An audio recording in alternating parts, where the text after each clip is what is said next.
A suspeita do aparecimento em plataformas digitais infantis de uma personagem macabra chamada Momo, que incentiva o suicídio, trouxe de volta a preocupação de pais sobre o que os seus filhos assistem na internet.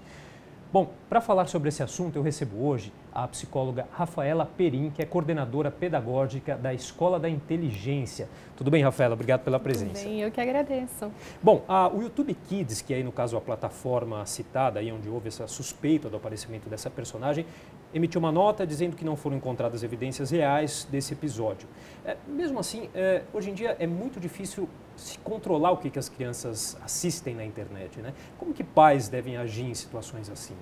Realmente, houve essa nota e, sobretudo, diante de uma problemática tão séria, fica um alerta para os pais. Existem muitos filtros que a família pode colocar, limitando o que essa criança assiste ou não. Talvez nem todos sejam tão eficazes por si só.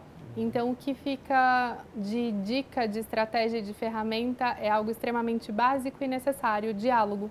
Sim. Quanto maior as crianças, mais aberto esse diálogo. Então, uma ferramenta, uma estratégia não exclui a outra. O que o meu filho pode assistir, isso pode ser dialogado e também essa família pode limitar o que é acessível ou não, de acordo com a faixa etária. Até porque os pais não conseguem monitorar os filhos 24 horas por dia, né? Muitas vezes até fora de casa eles podem ter acesso a essas imagens. Por isso, então, a importância desse diálogo, né? Para ter essa consciência. Né? Exatamente. Uma vez que o mundo está dado, a tecnologia ela faz parte do cotidiano das crianças. Existem, sim, algumas diretrizes, inclusive do tempo de acesso. Então, quando a gente pega as normalizas da Associação Americana de Pediatria, eles vão nos dizer que até os 18 meses esse uso não deve acontecer. Dos 18 meses até os 5 anos, 1 hora por dia, no máximo, sendo que esse tempo não pode ser consecutivo, deve ser fragmentado em pequenas horas. E o que a gente observa hoje são crianças bastante expostas à tecnologia, com um período de tempo muito superior a esse referenciado, né? E muitas vezes sem acompanhamento nenhum. E a gente teve recentemente o episódio também desse jogo da baleia azul, também que incentivava aí crianças ao suicídio. O que explica, né, as crianças e adolescentes estarem tão suscetíveis a situações como essa? A gente pode dizer também que é a falta de diálogo?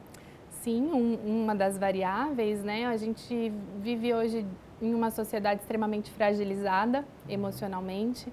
Quando a gente pega pesquisas da Universidade de Michigan, por exemplo, nos Estados Unidos com alcance mundial, vai nos dizer que 1 a cada 2 pessoas, 50% da população mundial, cedo ou tarde vai desenvolver algum transtorno psíquico.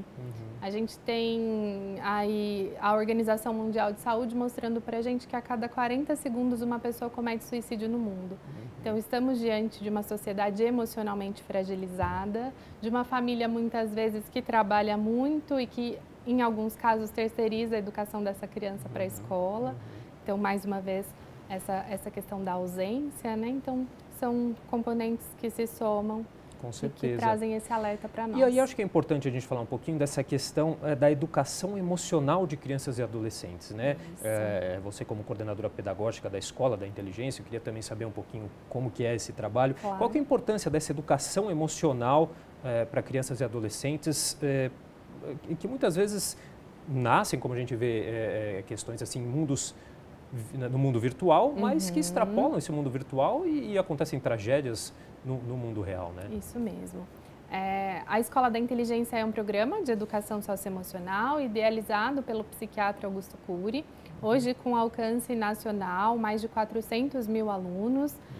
Na verdade, o grande objetivo do programa é uma vacina de prevenção emocional para evitar tantos problemas como esses que a gente tem visto nos noticiários recentemente, uma vez que as crianças desde 3 aninhos de idade até o ensino médio recebem 1 hora aula na semana com material sistematizado, justamente que promove o desenvolvimento de habilidades socioemocionais. Então, essas crianças e esses adolescentes são ensinados a pensar antes de agir e reagir, a conseguir se colocar no lugar do outro, a gerenciar suas perdas, suas frustrações. Uma aula que nós não tivemos na nossa grade curricular e que a gente tem visto fazer muita diferença. a partir do momento que essa criança aprende desde muito cedo a nomear o que ela está sentindo, a entender o que eu sinto, dar nome para aquilo e o que eu faço com aquele sentimento, com aquela emoção. Tem uma outra questão, menos perigosa, mas não menos preocupante, que é em relação à publicidade que atinge essas crianças e adolescentes na internet também, que não é muito bem regulamentada ainda, né? A gente teve um caso recente, o Ministério Público aqui de São Paulo pediu à Justiça aí que o Google tirasse do ar mais de 100 vídeos de pelo menos 7 youtubers mirins, né? Que a criançada é vidrada nesses youtubers aí, e para a promotoria eles estariam sendo usados, esses youtubers, por empresas para driblar a lei e fazer propaganda infantil abusiva, né? Como também proteger as crianças de casos assim? Os cuidados são os mesmos para casos como a gente vê aí, dessa questão do Momo, baleia azul, enfim? Mais uma vez, essa importância da inteligência socioemocional, ela entra também nesse caso da publicidade, do consumismo, porque dentro do programa Escola da Inteligência, essa criança também aprende a desenvolver um pensamento crítico, né? Então, vale esse alerta e para as famílias também mediar. Hoje a gente percebe que as crianças têm muita dificuldade de ouvir um não, porque essas famílias têm dificuldade de trazer esse não, né? Aquela culpa, eu preciso dar para o meu filho tudo que eu não tive, esse bombardeio da publicidade infantil, muitas vezes mascarada, mas que está ali. E essas crianças, ainda não tendo esse pensamento crítico formado, estão muito suscetíveis a esse universo, né?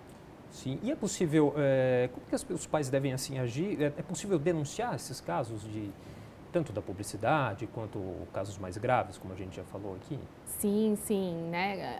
O próprio surgimento da boneca Momo, quando lá em 2018, em meados de 2018, no seu primeiro aparecimento via WhatsApp, é possível que as denúncias sejam feitas, é possível pelo Facebook também denunciar páginas com conteúdos inadequados, denunciar pelo próprio YouTube também, né? Então vale a pena a família se atentar a esse alerta diante de qualquer conteúdo inadequado, comunicar também para além dessas mídias digitais, autoridades locais, para que as investigações aconteçam e a gente minimize essa problemática. Tá certo, tá dado o recado. Então, muita atenção aí aos pais. Queria agradecer a participação da psicóloga Rafaela Perim, que é coordenadora pedagógica da Escola da Inteligência. Rafaela, muito obrigado pela entrevista. Obrigada.